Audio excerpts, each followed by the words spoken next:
Commercial launches దిశగా ఇస్రో ఇప్పుడు అడుగులు వేస్తోంది. గత నెలలో చూసుకుంటే ఇస్రో వన్వెబ్ సంబంధించి 36 శాటిలైట్స్ ఒకటేసారి లాంచ్ చేసింది. ఇస్రో స్టార్ట్ అయినప్పుడు 1960s తర్వాత అసలు ఇస్రో ఇంత అచీవ్ చేయగలదని ఎవరు నమ్మలేదు. కానీ 1990s 2000s ఇయర్స్ వచ్చేసరికి ఇస్రో విజయాలు చాలా ఘనకీర్తినెక్కాయి.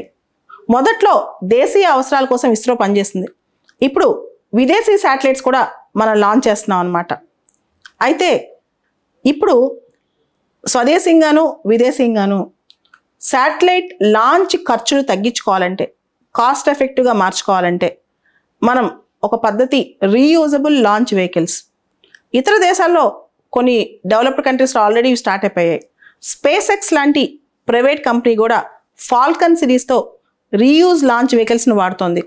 దీనివల్ల ఖర్చు బాగా తగ్గుద్ది. అంటే రీయూజబుల్ రాకెట్స్ అనొచ్చు, లేదా లాంచ్ వెహికల్స్ అనొచ్చు అనమాట. దీనికి సంబంధించి ఇస్రో 2010లోనే ఇస్రో కూడా రీయూజబుల్ లాంచ్ వెహికల్ను రీసెర్చ్ చేయనట్టు, ఎక్స్పెరిమెంట్ చేయనున్నట్టు ప్రకటించిన 2016లో మొట్టమొదటిసారిగా RLV-TD reusable launch vehicle test డెమాన్స్ట్రేటర్ను ప్రయోగించి విజయవంతమైంది. అయితే ISRO RLV reusable launch vehicle అంటే పునర్వినియోగ ప్రయోగ వాహనాలని ఇంత లేటుగా ఎందుకు స్టార్ట్ చేస్తుంది అనే దాని మీద మనం ఎక్కువ ఫోకస్ GSLV మీద ఎక్కువ పెడుతున్నాం అనమాట. ఇప్పటి వరకు కూడా దాని మీద, ఆ ప్రయోగాల మీద ఎక్కువ ఫోకస్ పెట్టాం. ఈ ప్రాజెక్ట్ కొంచెం సబ్సైడ్ అయింది. కానీ ఈ ప్రాజెక్ట్ మొత్తం ఇస్రో వాళ్ళు 5 దఫాలుగా 5 phases చేయాలనుకుంటున్నారు. ఈ 5 phases సక్సెస్ అవుతే ఇండియా రీయూజబుల్ లాంచ్ వెహికల్ టెక్నాలజీలో వరల్డ్ క్లాస్లో ఉన్నట్టు లెక్క అవుతుంది అనమాట. మనకు తెలుసు, ఫస్ట్ ఫేజ్ 2016లో రీయూజబుల్ లాంచ్ వెహికల్ పునర్వినియోగ ప్రయోగ వాహనం ఫస్ట్ ఫేజ్ టెక్నాలజీ డెమాన్స్ట్రేటర్ చేసాం. నిన్న అంటే ఆదివారం రోజు ఈ రీయూజబుల్ లాంచ్ వెహికల్ వినియోగ ప్రయోగ వాహనానికి సంబంధించి మనం ఏరోనాటికల్ టెస్ట్ రేంజ్ కర్ణాటక చిత్రదుర్గలో అక్కడ అటానమస్ ల్యాండింగ్ మిషన్ను ప్రయోగించాం అనమాట. సక్సెస్ఫుల్గా అది స్వయంగా అటానమస్గా నావిగేషన్ కానీ కంట్రోల్ కానీ చేతిలో ఉండి దానికే అదే ఆ వాహనం ల్యాండ్ అవ్వగలిగింది అనమాట. దాంతో reusable launch vehicle autonomous landing experiment అనేది సక్సెస్ఫుల్ అయిందనమాట. ఇది కేవలం ఎక్స్పెరిమెంటే, ఇది టెస్ట్ లాంటిది మాత్రమే. ఇది full fledged reusable launch vehicle ప్రయోగం కాదు, ఇట్స్ అ టెస్ట్ అనమాట. ఇది ఏరోనాటికల్ టెస్ట్ రేంజ్ కర్ణాటక చిత్రదుర్గలో చేశారు.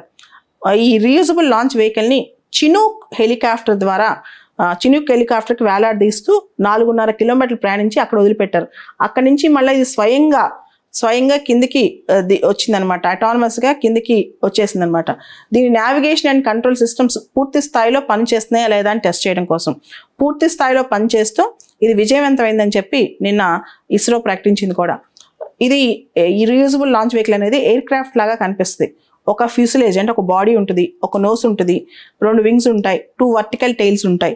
సో ఈ రీయూజబుల్ లాంచ్ వెహికల్ సక్సెస్ అవడం ద్వారా మనం చెప్పొచ్చు ఇండియా ఇక నుంచి భవిష్యత్తులో పునర్వినియోగ వాహన నౌకల విషయంలో ఇండియా మంచి ప్రయోగాలు చేయగలదని, దాంతోపాటు ఇంటిగ్రేటెడ్ నావిగేషన్ గైడెడ్ కంట్రోల్ సిస్టమ్స్ను ఉపయోగించి అప్రోచ్ ల్యాండింగ్ విన్యాసాలు కూడా మనం చేయగలము. దాంతోపాటు భవిష్యత్తులో ఫారెన్ శాటిలైట్స్ కూడా మనం ఈ పద్ధతిలో లాంచ్ చేసే శక్తి మనకు వస్తుంది అని చెప్పి అంటున్నారు. తర్వాత స్పేస్ రీఎంట్రీ విధానం అనేది, అంటే ఇవన్నీ కూడా ప్రస్తుతానికి రీయూజబుల్ లాంచ్ వెహికల్ అనేది లో ఎర్త్ ఆర్బిట్లోనే పెడుతున్నాం. కంప్లీట్ స్పేస్కి మనమే పంపించట్లేదు. అంటే భూమి నుంచి 400 కిలోమీటర్ల మేరకే దీన్ని లాంచ్ చేస్తున్నాం అనమాట.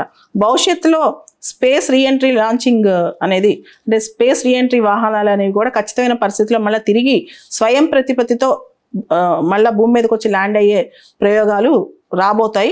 దాంతోపాటు అతివేగం, మానవరహిత, అదే తిరుగు మార్గంలో వాహనం అంతరిక్షం నుంచి బయటికి స్వయం ప్రతిపత్తితో సేఫ్గా వచ్చే ప్రయోగం అనేది భవిష్యత్తులో ఇంకా జరగబోతుంది అనమాట. ఇంకా 3 ప్రయోగాలు జరిగిన తర్వాత, ఆల్రెడీ 2 అయినాయి, 3 ప్రయోగాలు ఇంకా అడ్వాన్స్ టెక్నాలజీస్ జరిగిన తర్వాత మనం పూర్తి స్థాయిలో మన ఇస్రో వాళ్ళు రీయూజబుల్ లాంచ్ వెహికల్స్ని ద్వారా కొత్త శాటిలైట్స్, ఫారెన్ శాటిలైట్స్ ఇవన్నీ పంపించే అవకాశం కూడా ఉంటుంది, చాలా తక్కువ ఖర్చుతో అనమాట.